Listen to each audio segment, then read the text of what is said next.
വിഷു ദിവസം സൂര്യൻ മേടം രാശിയിലേക്ക് പ്രവേശിക്കുന്നതിനെ അടിസ്ഥാനമാക്കി വരാനിരിക്കുന്ന ഒരു വർഷത്തെ ജനങ്ങളുടെ ജീവിതത്തിൽ ഉണ്ടാകാൻ സാധ്യതയുള്ള ഗുണദോഷങ്ങളാണ് വിഷുഫലമെന്നത്. ഇത് ചില നക്ഷത്രക്കാർക്ക് ഗുണഫലവും ചില നക്ഷത്രക്കാർക്ക് ദോഷഫലങ്ങളും പ്രദാനം ചെയ്യുന്നു. അതിൽ ചില മികച്ച നേട്ടങ്ങൾ കൈവരിക്കുന്ന നക്ഷത്രക്കാരുണ്ട്. ആ നക്ഷത്രത്തിലൊന്നാണ് ഭരണി നക്ഷത്രം. വിഷുഫലം അനുസരിച്ച് ഭരണി നക്ഷത്രക്കാർക്ക് ഈ വർഷം മികച്ച നേട്ടങ്ങൾ കൈവരിക്കാൻ സാധിക്കുന്ന കാലമാണ്. തടസ്സപ്പെട്ടു കിടന്നിരുന്ന പല കാര്യങ്ങളും പെട്ടെന്ന് നടപ്പിലാക്കാൻ സാധിക്കും. അപ്രതീക്ഷിതമായ ഭാഗ്യങ്ങളും അവസരങ്ങളും ഈ കാലയളവിൽ നിങ്ങളെ തേടിയെത്തും. പഠനത്തിൽ മികച്ച പുരോഗതി ഉണ്ടാകും. കഠിനാധ്വാനത്തിനനുസരിച്ചുള്ള ഫലം ലഭിക്കുകയും പരീക്ഷകളിൽ ഉന്നത വിജയം നേടുകയും ചെയ്യും. നൃത്തം, സംഗീതം, ചിത്രരചന തുടങ്ങിയ കലാപരമായ കാര്യങ്ങളിൽ താൽപ്പര്യമുള്ളവർക്ക് വലിയ അംഗീകാരങ്ങൾ ലഭിക്കാൻ സാധ്യതയുണ്ട്. മത്സരങ്ങളിൽ വിജയിക്കാനും സമ്മാനങ്ങൾ നേടാനും സാധിക്കും. ഈ നക്ഷത്രക്കാർക്ക് കുടുംബത്തോടൊപ്പം സന്തോഷകരമായ സമയം ചിലവഴിക്കാൻ സാധിക്കും. വിനോദയാത്രകൾക്കും ഉല്ലാസങ്ങൾക്കും അവസരം ലഭിക്കും. ഇവരുടെ ആരോഗ്യനില തൃപ്തികരമായിരിക്കും. മനസ്സിൽ പുതിയ ഉന്മേഷവും ആത്മവിശ്വാസവും നിറയുന്ന സമയമാണിത്. അടുത്ത നക്ഷത്രം കാർത്തിക നക്ഷത്രമാണ്. കാർത്തിക നക്ഷത്രക്കാർക്ക് മികച്ച നേട്ടങ്ങളാണ് കാത്തിരിക്കുന്നത്. അപ്രതീക്ഷിതമായ സാമ്പത്തിക നേട്ടങ്ങൾ ഉണ്ടാകും. പഴയ കുടിശ്ശികകൾ തിരികെ ലഭിക്കാനോ ഭാഗ്യപരീക്ഷണങ്ങളിലൂടെ ചെറിയ ലാഭങ്ങൾ ഉണ്ടാകാനോ സാധ്യതയുണ്ട്. ജോലിയിൽ സ്ഥാനക്കയറ്റം ലഭിക്കാനും ശമ്പള വർധനവിനും അനുകൂലമായ സമയമാണ്. ബിസിനസ് ചെയ്യുന്നവർക്ക് പുതിയ കരാറുകൾ വഴി ലാഭം ലഭിക്കാൻ സാധിക്കും. വസ്തുവകകൾ വാങ്ങാനോ വിൽക്കാനോ ആഗ്രഹിക്കുന്നവർക്ക് ഈ സമയം ഗുണകരമാണ്. എന്നിരുന്നാലും വലിയ നിക്ഷേപങ്ങൾ നടത്തുന്നതിന് മുൻപ് കൃത്യമായ പ്ലാനിംഗ് ആവശ്യമാണ്. മുൻപുണ്ടായിരുന്ന കടബാധ്യതകൾ തീർക്കാൻ ഈ വർഷം സാഹചര്യം കൈവരും. അടുത്ത നക്ഷത്രം അശ്വതി നക്ഷത്രമാണ്. അശ്വതി നക്ഷത്രം ഈ വിഷുഫലം അനുസരിച്ച് പൊതുവെ ഗുണപരമായ വർഷമാണ്.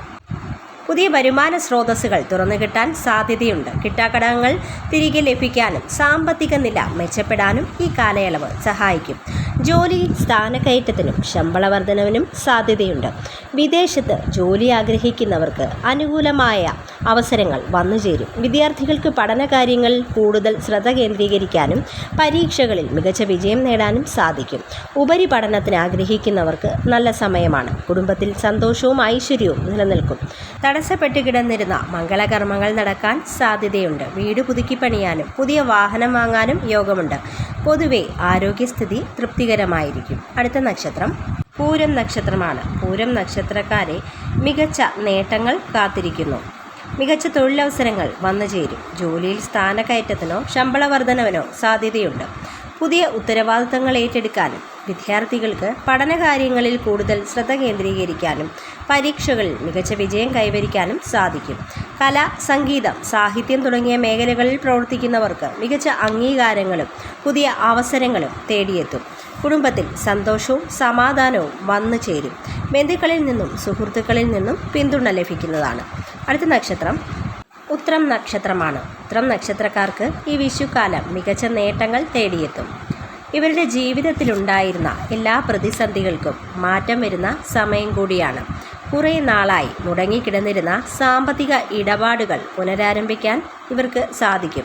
പുതിയ വരുമാന മാർഗങ്ങൾ കണ്ടെത്താനും നിലവിലുള്ള ജോലിയിൽ നിന്ന് കൂടുതൽ ആനുകൂല്യങ്ങൾ ലഭിക്കാനും സാധ്യതയുണ്ട്. ഉദ്യോഗസ്ഥർക്ക് സ്ഥാനക്കയറ്റത്തിനോ അല്ലെങ്കിൽ തങ്ങൾ ആഗ്രഹിച്ചിരുന്ന സ്ഥലത്തേക്ക് മാറ്റത്തിനോ ഉള്ള അവസരം തെളിയും. കഠിനാധ്വാനത്തിന് അർഹമായ അംഗീകാരം ലഭിക്കുന്ന സമയം കൂടിയാണ്. കുടുംബത്തിൽ സന്തോഷവും സമാധാനവും നിലനിൽക്കും. വിദ്യാർത്ഥികൾക്ക് പഠനകാര്യങ്ങളിൽ പുരോഗതി, കലാകായിക രംഗത്ത് പ്രവർത്തിക്കുന്നവർക്ക് പുതിയ അവസരം ലഭിക്കും. ഇവർ പുതിയ ഉത്തരവാദിത്തങ്ങൾ ഏറ്റെടുക്കാനും അത് ഭംഗിയായി പൂർത്തിയാക്കാനും സാധിക്കും. മാനസികമായി വലിയൊരു ആശ്വാസം ഈ കാലയളവിൽ അനുഭവപ്പെടും. മുൻപുണ്ടായിരുന്ന ആശങ്കകൾ ഒഴിയുകയും വ്യക്തമായ ഒരു ലക്ഷ്യബോധം കൈവരികയും ചെയ്യും. ഇവർക്ക് ഈശ്വരവിശ്വാസവും പ്രാർത്ഥനകളും വർദ്ധിക്കുന്നത് മനസ്സിൽ കൂടുതൽ കരുത്ത് ലഭിക്കും. സമൂഹത്തിൽ ഇവർക്ക് മാന്യതയും അംഗീകാരവും ലഭിക്കും. പൊതുപ്രവർത്തനങ്ങളിൽ ഏർപ്പെടുന്നവർക്ക് ജനപിന്തുണ വർദ്ധിക്കുന്ന കാലം കൂടിയാണ്.